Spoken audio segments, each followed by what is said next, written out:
Welcome back to another technical deep dive here in the debug zone.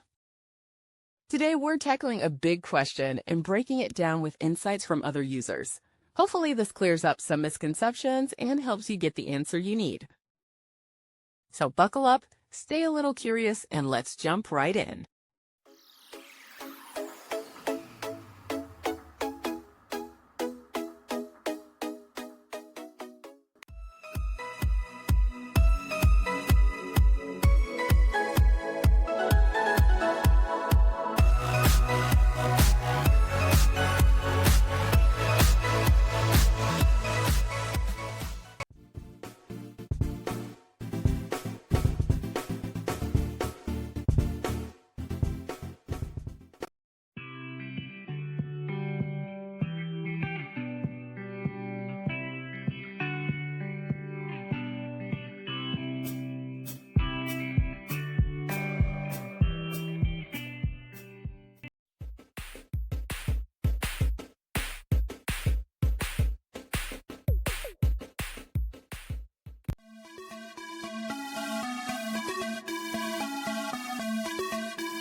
And that's a wrap.